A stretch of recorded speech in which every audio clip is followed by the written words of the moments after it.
자, 우리 옆에 한 번 더 인사하실까요? 사랑합니다. 축복합니다. 아멘. 예, 오늘은 우리나라 고유의 명절 추석입니다. 그런데 오늘처럼 명절과 이 주일이 중복되는 때가 가끔 있는데, 오늘도 우리 교회 성도들이 고향을 찾아간 성도들도 꽤 있는데요. 우리 어느 곳에 있든지 또 하나님을 예배하고 있으리라고 믿습니다. 곳곳에서 함께 드리는 이 예배를 통해서 이 하나님께서 은혜를 주시리라고 믿고, 우리는 이곳에서 주님께서 부르신 이곳에서 하나님이 받으실 만한 예배, 주님을 기쁘시게 하는 예배를 드려야 할 줄로 믿습니다. 오늘같이 이제 명절이 되면 이제 가족들이 함께 모이죠. 그렇게 사람들이 모여서 기쁘고 즐겁게 보내게 되는데, 그 중에서 우리가 생각해야 될 사람들이 있는데, 그런 즐거운 시간을 보내지 못하는 사람들입니다. 예를 들면 북한의 고향을 두고 온 실향민들, 그분들은 아마 허전한 마음으로 이 명절을 보내고 있으리라 또 생각합니다.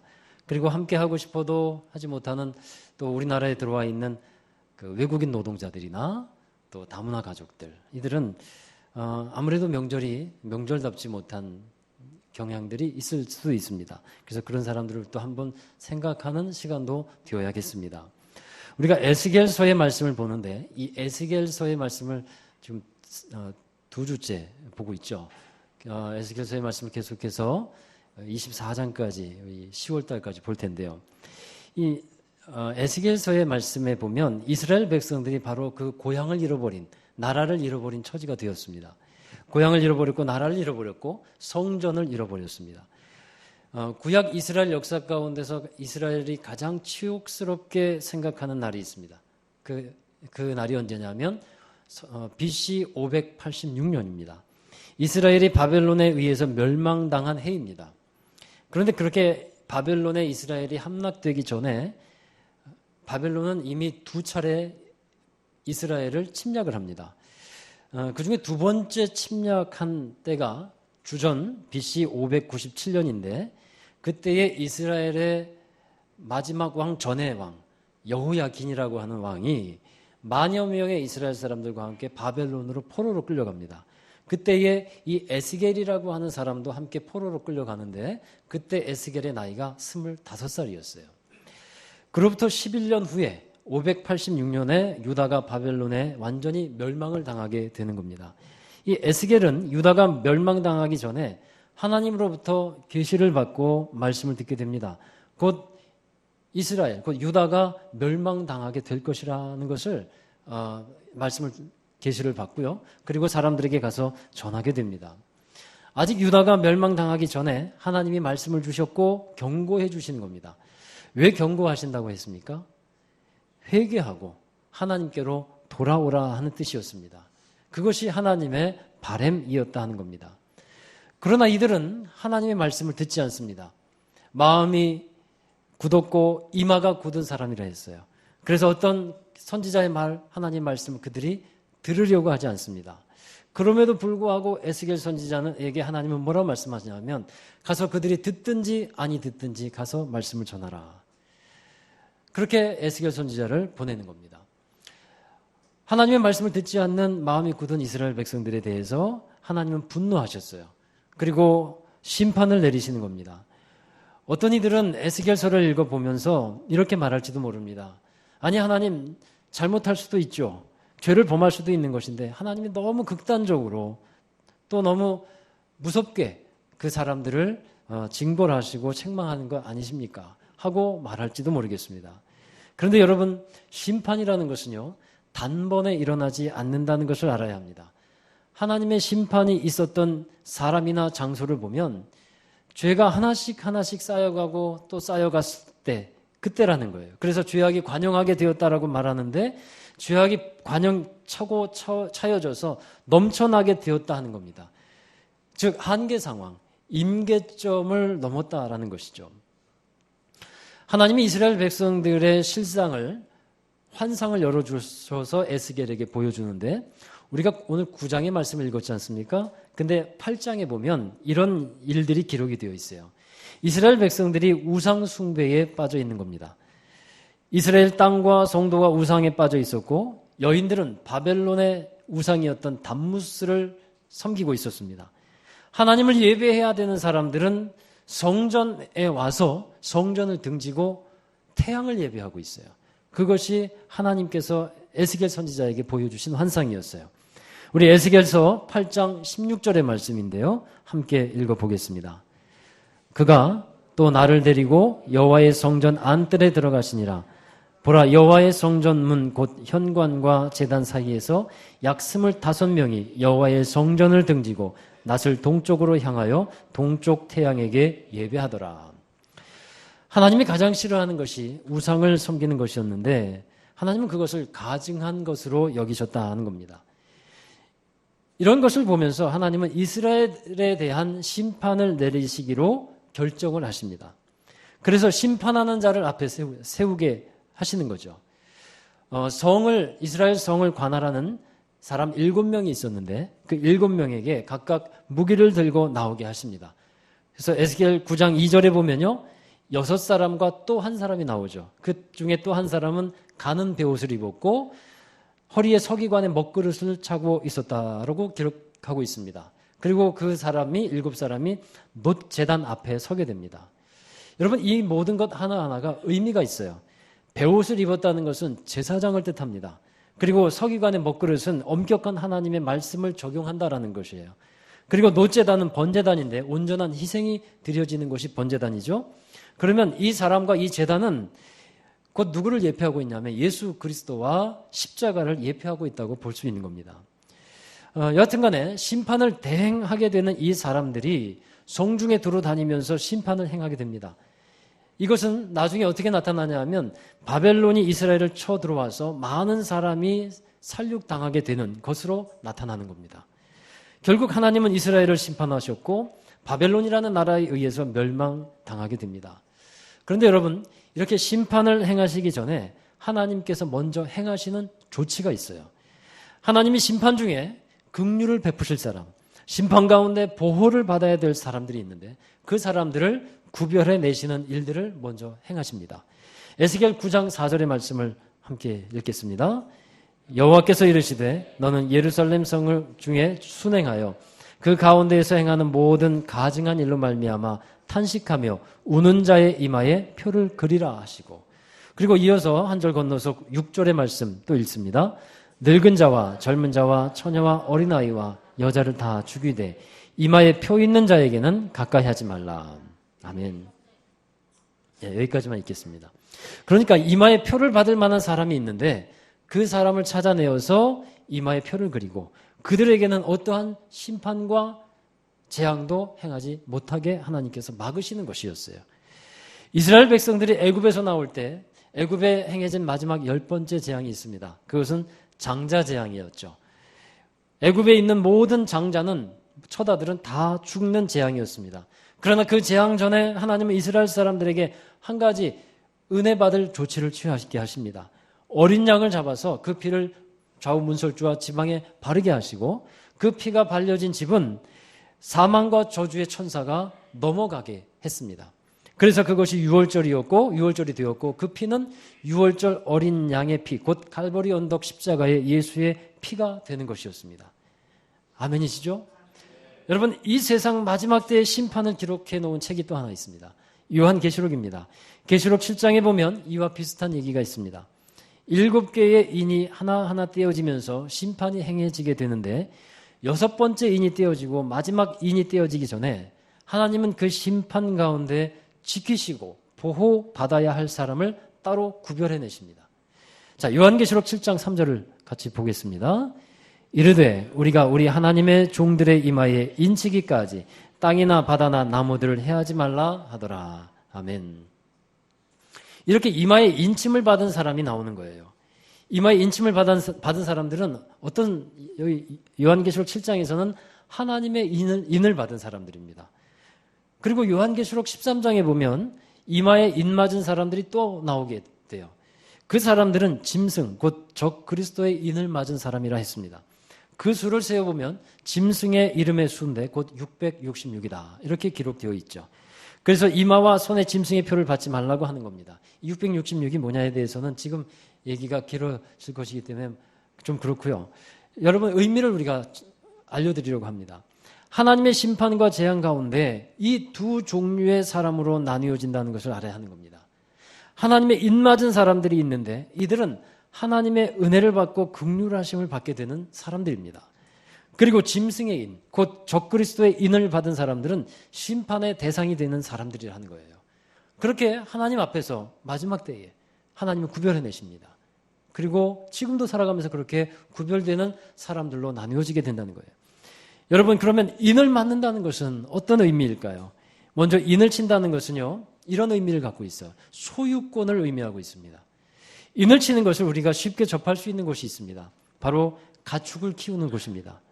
소나 말이나 돼지에게 사람들은 주인은 인을 칩니다. 도장을 찍는 거죠. 그래서 그것은 왜 합니까? 이 가축이 이 목장의 소유다. 또 어느 주인의 것이다.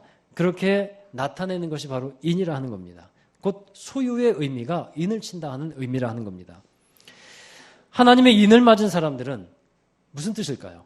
하나님의 소유다라고 하는 뜻입니다. 할렐루야. 그럼 짐승의 인을 맞는 사람들은 사탄의 것이다 라는 것을 나타낸다는 거예요. 여러분, 하나님이 인을 치셔서 하나님의 소유라는 것을 표시하시는데 그 가운데 더 나아가는 또 하나의 의미가 있습니다. 그것은 하나님의 소유이시기 때문에 하나님께서 보호하신다는 의미가 있는 거예요. 하나님의 소유는 하나님께서 보호하시겠다. 그 의미를 갖고 계신다는 겁니다. 환난 가운데 보호하시고 핍박 가운데 보호하시고 시련 가운데서도 피할 길을 내어주셔서 지키시겠다고 하는 의미가 하나님의 인에 담겨 있다 하는 겁니다. 이스라엘 백성들이 광야 40년을 지나면서 하나님은 그들을 보호하셨습니다. 구름 기둥과 불 기둥으로 보호하셨고요. 대적을 막아주셨고 배고플 때 만나와 메추라기를 주셨고 마실 물이 없을 때 반석에서 물을 내셔서 그들을 보호해 주셨어요. 그리고 앞서서 행하시면서 그들을 인도해 주셨고 의복이 헤어지지 않도록 했고 발이 부르트지 않도록 하나님께서 지켜주셨다라고 기록하고 있습니다. 그와 같이 하나님의 소유, 하나님의 백성된 사람들은 하나님께서 지키시고 보호하신다는 겁니다. 할렐루야. 여러분, 그러면 어떻게 인을 맞습니까? 어떻게 인을 맞아요? 하나님께서 도장을 갖고 다니시면서 너는 내 것이다 하고 도장을 쾅쾅 찍어주시면 좋겠는데 그럼 더 확실할 것 같은데 그것은 아니죠. 성경은 어떻게 인을 치는지에 대해서 말씀하고 있어요. 성령으로 인을 치신다고 말씀하고 있어요. 성령께서 우리에게 구원의 보증이 되셔서 우리가 구원의 확증을 갖고 살아가도록 하십니다. 에베소서 1장 13절의 말씀 이어서 읽겠습니다. 그 안에서 너희도 진리의 말씀 곧 너희의 구원의 복음을 듣고 그 안에서 또한 믿어 약속의 성령으로 인치심을 받았으니 아멘. 듣고 믿어. 말씀을 듣고 믿어. 복음을 듣고 믿어. 성령으로 인치심을 받았다는 겁니다. 여러분, 이것이 정말 중요합니다. 성령의 인치심이 중요해요. 그래서 하나님께서 너는 나의 것이다. 나는 하나님의 것이고 또한 고백할 때 나는 하나님의 소유다. 이런 고백과 확증이 우리에게 반드시 있어야 할 것입니다. 하나님의 소유이기 때문에 내가 지금 죽는다고 할지라도 나는 천국으로 입성한다고 하는 확신과 그 확증이 성령의 보증하심을 통해서 우리에게 있어야 한다 하는 사실입니다. 여러분, 그러면 하나님께서 인을 치시는 사람에게는 어떤 특징이 있겠습니까? 어떤 사람들인지에 대해서 또 성경은 말씀하고 있는데 먼저 어떤 사람들이 하나님의 인을 맡게 되느냐 하면 죄에 대한 애통함을 갖고 있는 사람들이었어요. 오늘 읽은 본문 말씀 9장 4절을 다시 읽어보도록 하겠습니다. 여호와께서 이르시되 너는 예루살렘 성읍 중에 순행하여 그 가운데에서 행하는 모든 가증한 일로 말미암아 탄식하며 우는 자의 이마에 표를 그리라 하시고, 하나님께서 예루살렘에 많은 사람들이 우상을 섬기고 있고 하나님을 등지고 있는데 그 중에 순행해서 그 성을 다녀보라는 겁니다. 근데 그 중에 어떤 사람들이 있냐 하면 그 우상을 섬기는 것, 곧 하나님의 가증히 여기는 죄를 탄식하면서 애통해하면서 그 죄를 미워하고 하나님 앞에 간절히 그 눈물로 그 사람들을 위해서 호소하고 간구하는 사람들이 있더라는 거예요. 그래서 그 가증한 것 일로 말미암아 탄식하며 우는 자라고 표현하고 있어요. 그런 사람들을 찾아내어서 그런 사람들에게 이마에 표를 그리라 말씀하고 있습니다. 여러분, 예수님께서 산상수훈에서 애통하는 자는 복이 있나니 저들이 위로를 받을 것이라 말씀했습니다. 믿음은 이런 겁니다. 하나님의 것이 어떤 것인지를 분별하게 합니다. 죄가 무엇인지를 분별하게 합니다. 나의 죄뿐만 아니라 사람들이 죄 가운데 빠져 있는 것도 알게 하시고 분별하게 하시는 거예요. 그러면 그것을 봤을 때 죄에 대한 애통하는 마음을 가져야 할 것입니다. 내가 죄를 짓고 있는 것을 보면서 애통하는 마음을 갖고, 다른 사람이 죄에 빠져 있는 것을 보면서 애통하는 마음을 갖고 그들을 위해서 눈물로 기도할 수 있는 사람, 바로 하나님의 입맞은 사람들의 모습이라 하는 겁니다. 두 번째로 어떤 사람이냐 하면, 한번 따라 하십시다. 예수님이 인도하시는 대로 따라가는 사람. 아멘. 요한계시록 14장 4절 같이 읽겠습니다. 이 사람들은 여자와 더불어 더럽히지 아니하고 순결한 자라, 어린 양이 어디로 인도하든지 따라가는 자며, 사람 가운데에 속량함을 받아 처음 익은 열매로 하나님과 어린 양에게 속한 자들이니. 아멘. 요한계시록 14장에서 하나님이 인치는 사람들 14만 4천 명을 말씀하고 있습니다. 이것에 대해서 이단들은 뭐 자기들만이다 막 얘기하고 하는데, 여러분, 하나님을 온전히 믿고 따르는 그리스도인들이라고 여러분들이 생각하시면 돼요. 바로 그런 사람들이 14만 4천 명, 완전한 수를 말씀하는 건데, 이 사람들은 죄악으로 더럽혀지지 않은 사람들이었어요. 곧 죄에 대한 애통함을 갖고 있는 사람들이죠. 그리고 어린 양이 어디로 인도하든지 따라가는 사람이라 했습니다. 예수님을 따라가는 사람들이 바로 하나님의 입맞은 사람들, 하나님의 소유가 된다 하는 것입니다. 여러분, 말씀을 한번 다시 보세요. 어린 양이 어디로 인도하시든지, 이렇게 기록이 되어 있습니다. 이 말씀은 예수님에 대한 전적인 신뢰, 그리고 전적인 순종을 말씀하고 있습니다. 자기 생각이 많은 사람들의 특징이 있습니다. 그 사람들의 반응은 주로 이렇습니다. 순종이 잘 안 돼요. 그러면서 어떤 일에 대해서, 하나님 말씀에 대해서 이렇게 말합니다. 꼭 이렇게 해야 합니까? 왜 해야 되는데요? 왜 가야 됩니까? 자, 이것은 순종하는 사람들의 말이 아닙니다. 따라가는 사람은 인도하는 사람을 순종하면서 나아갑니다. 그것이, 그 모습이 결국 복을 받고 은혜 받는 사람들의 모습이 됩니다. 여러분, 저도 저를 신뢰하지 않습니다. 나도 나를 신뢰하지 않는다는 거예요. 그래서 저도 저를 안 따라갑니다. 제가 부족한 사람인 것을 알기에 저도 저를 못 따라갑니다. 그래서 완전하신 주님을 따라가려고 노력하는 거예요. 저는 부족하지만 주님은 완전하십니다. 저는 저를 잘 모르지만 주님은 저를 잘 아십니다. 그것을 믿기에 주님을 신뢰하며 따라갑니다. 그리고 주의 하신 말씀을 또한 신뢰합니다. 주님을 따라가고 주님의 말씀의 인도를 따라가는 모습이 바로 하나님의 입맞은 사람들의 모습이 된다는 겁니다. 전적으로 신뢰한다는 것을 우리는 이렇게 이해하시면 돼요. 여러분, 부모님이 자녀들에게 음식을 해주는데, 자녀들이 그 음식을 먹으면서 혹시 엄마가 나를 병들게 하기 위해서 나쁜 음식 해줬을지도 모르겠다. 그러면서 간을 보거나 아니면 무슨 시약을 넣어서 테스트해보거나, 그런 자식이 없죠. 자식은 항상 부모님이 해주는 음식을 전적으로 100% 신뢰하면서 먹습니다. 좋은 영양소가 우리 엄마가 나를 생각해서 의뢰 잘 알아서 주셨겠거니 하고 음식을 먹습니다. 전적인 신뢰입니다. 조금도 의심하지 않아요. 여러분, 그것처럼 우리가 주님을 그렇게 신뢰하면서 따라가야 한다는 사실입니다. 하나님은 우리에게 가장 좋은 것을 아낌없이 주시는 분임을 믿습니다. 세 번째로, 믿음을 지키는 사람들입니다. 믿음을 지키는 사람들이 하나님의 인을 맞는 사람들이에요. 요한계시록 14장 12절의 말씀 읽겠습니다. 성도들의 인내가 여기 있나니 그들은 하나님의 계명과 예수에 대한 믿음을 지키는 자니라. 아멘. 세상의 마지막이 가까이 다가올수록 우리가 지켜야 할 것 중에 무엇보다도 마음을 지키고 또 믿음을 지켜야 합니다. 지켜야 될 것들이 굉장히 많죠. 그 중에 믿음을 지켜야 한다는 거예요. 믿음으로 무장을 하고 있어야 한다는 겁니다. 왜냐하면 이 세상은 점점 더 우리가 갖고 있는 믿음을 어떻게 해서든 빼앗아 가려고 하고 있기 때문에 그렇습니다.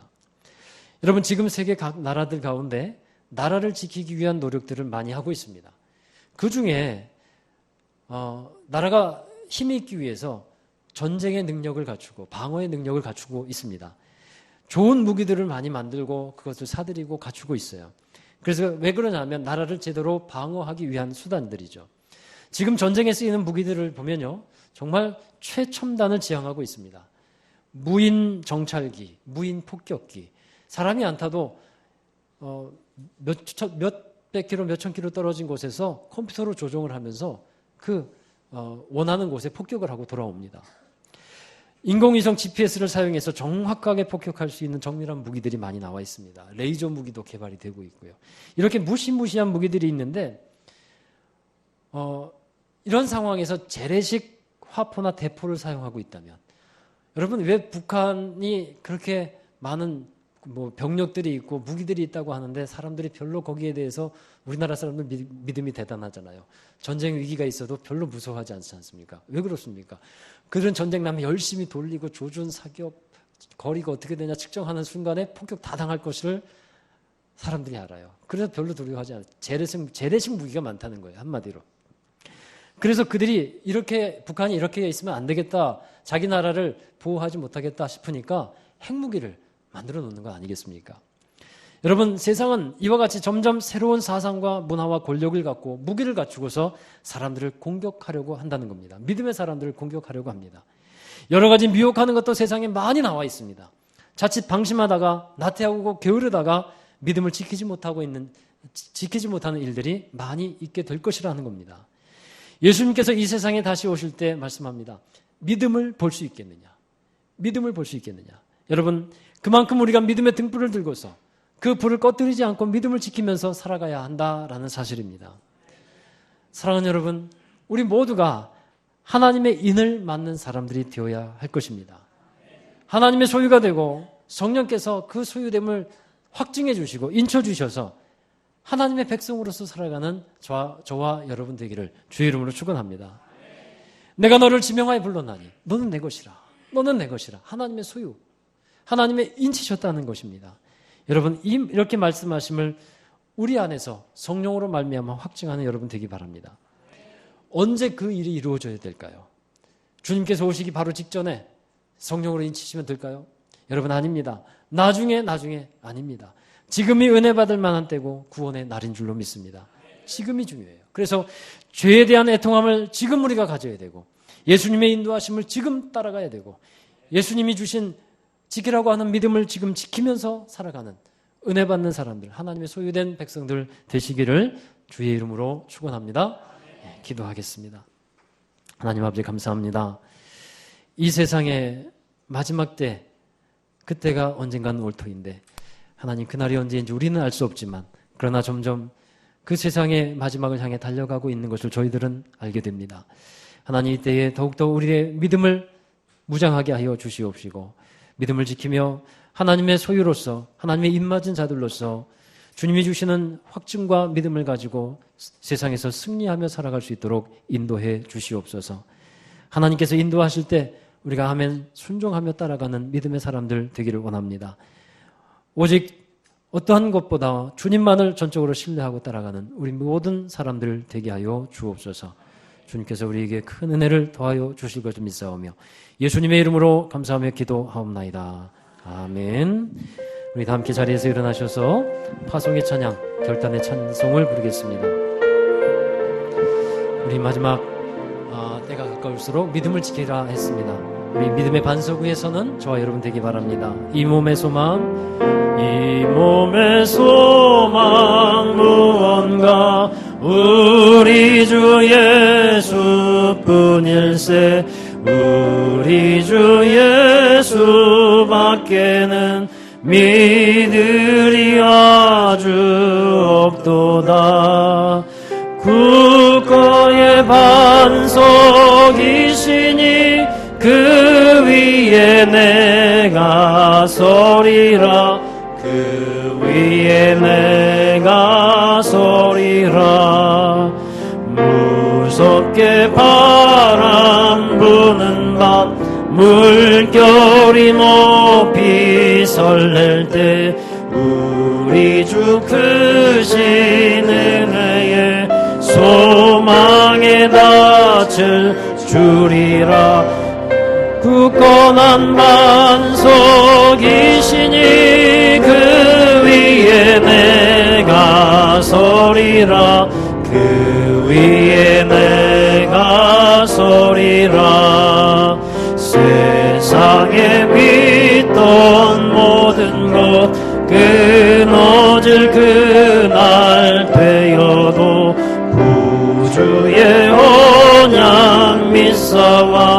내 소망도 그리라. 주 나의 반석이시니 그 위에 내가 서리라. 그 위에 내가 주 나의 반석이시니 주 나의 반석이시니 그 위에 내가 서리라. 그 위에 내가 서리라. 우리 주신 말씀 생각하면서 함께 통성으로 기도하겠습니다. 우리 하나님의 소유되었음을 우리 인정하고 또 하나님 나를 부르시고 나를 지명하여 주셔서 하나님의 백성, 하나님의 나라에 하나님의 자녀 되어 살게 하여 주심을 감사합니다. 이 시간 더욱더 성령으로 자녀됨을 확증하고 주님께서 인치심을 우리가 확신하고 믿음을 지키며 주님을 따라가는 결단의 삶을 살아가겠습니다. 이 세상 어떤 것보다 주님만을 온전히 신뢰하겠습니다. 우리 함께 통성으로 고백하며 기도하겠습니다. 거룩하신 아버지 하나님 감사합니다. 오늘 허락하신 귀한 말씀 통해서 우리가 오직 하나님만을 섬기고 주님만을 따라가며 주님의 소유된 백성으로 살게 하여 주심을 믿고 감사를 드립니다. 우리 안에서 성령으로 인쳐주시고 확증해 주셔서 너는 나의 아들이라 나의 딸이라 나의 소유라 말씀하시며 하나님께서 지키시고 보호하고 계심을 알게 하신 주님 감사를 드립니다. 우리가 어느 곳에 있든지 어떤 일을 하든지 우리는 하나님의 자녀임을 깨닫게 하여 주시고 그 안에서 하나님께서 지키시고 보호하고 계심을 믿게 하여 주시옵소서. 하나님 우리는 천국 백성임을 알게 하여 주시고 믿게 하여 주셔서 우리가 하나님의 나라에 소유된 사람들이고 하나님의 기쁨이 가득한 하나님의 나라의 사람들임을 깨닫게 하여 주옵소서. 성령께서 인쳐주셔서 우리가 하나님의 소유됨을 알게 할 때 하나님 이 세상이 흉흉하고 죄악에 관영한 세상이 될지라도 우리는 더욱더 믿음을 지키며 믿음으로 무장하여 이 세상에서 하나님의 거룩하심을 드러내고 주님의 영광을 드러내며 하나님의 나라를 이루어가는 모든 이들이 되게 하여 주옵소서. 오직 주님만을 신뢰하기를 원합니다. 오직 주님만을 따라가기를 원합니다. 세상에 미혹하는 것들이 많이 있고 믿음을 떨어뜨리는 많은 요소들이 있지만 그러나 우리는 오직 더욱더 믿음을 굳건하게 하고 믿음의 반석 위에서 주님만을 섬기며 믿음의 집을 지어가는 우리 모두가 되게 하여 주옵소서. 믿음으로 승리하게 하여 주옵소서. 영적 싸움에서 승리하게 하여 주시고 어떤 세상의 시련과 환난 가운데서도 믿음을 잃지 아니하고 낙심하지 아니하고 주님을 바라보며 기뻐하며 살도록 인도해 주시옵소서. 오늘 우리에게 허락하신 귀한 말씀 하나님 그 말씀을 믿는데도 대로 아버지 하나님 역사하여 주시옵시고 주님의 귀한 역사가 하나님 우리의 믿음대로 이루어지도록 축복해 주옵소서. 거룩하신 아버지 하나님 감사합니다. 우리에게 귀한 믿음 주셔서 감사를 드립니다. 예수님을 그리스도로 믿게 하시고 하나님의 자녀가 되게 하여 주셨사오니 이제 성령께서 우리에게 인쳐주셔서 하나님의 소유 삼아 주셨음을 감사를 드립니다. 어느 곳에 어느 때에 있든지 우리는 하나님의 소유라는 사실을 잊지 않게 하여 주시옵시고 두려움에 떨지 아니하고 하나님 세상의 어떤 그런 큰 물결 속에서라도 두려워하지 아니하고 담대히 주님의 길을 걸어가는 믿음의 사람들이 되게 하여 주옵소서. 믿음을 지키며 이 때에 정말 하나님의 영광을 드러내는 거룩한 주의 백성들 다 되게 하여 주시옵시고 어린 양 곧 예수 그리스도가 어디로 인도하든지 따라가는 이들이 되게 하여 주시옵소서. 전적으로 주님을 신뢰하고 주님의 말씀을 순종하며 나아가는 이들이 되게 하여 주옵소서. 이제 하나님 우리가 세상으로 나갑니다. 또 가정으로 나가며 또 하나님 일터로 나아갑니다. 하나님께서 늘 그곳에 함께하여 주셔서 주님이 함께하심으로 형통케 되는 삶을 살게 하여 주시옵시고 모든 일에 있어서 주님의 도우심을 입고 승리하는 이들이 되게 하여 주옵소서. 어렵고 힘든 상황들을 만나며 일들을 감당하고 있는 이들을 긍휼히 여겨주시고 주님의 도우심 가운데 넉넉히 이길 수 있도록 하여 주시옵시며 좌우에 돕는 이들을 세워주시옵시고 하나님 좋은 하나님의 역사로 인하여 하나님의 살아계심을 체험하는 우리 모두가 되게 하여 주옵소서. 마음의 괴로움과 아픔과 가정의 여러 가지 일들을 겪고 있는 이들 하나님 기억하시며 여러 가지 문제들 가운데 성령께서 개입하셔서 모든 문제가 순적하게 풀어지고 하나님 영광되어지도록 축복해 주옵소서. 이제는 우리 구주 예수 그리스도의 극진하신 은혜와 하나님 아버지의 무한하신 사랑하심과 성령님의 감화감동 내주 교통 이루하심이 이 시간 예배드린 모든 성도들 머리머리 위에 저들의 가정과 자녀와 사업과 앞날과 일터 위에 이제로부터 영원까지 함께 하시기를 간절히 축원하옵나이다. 아멘.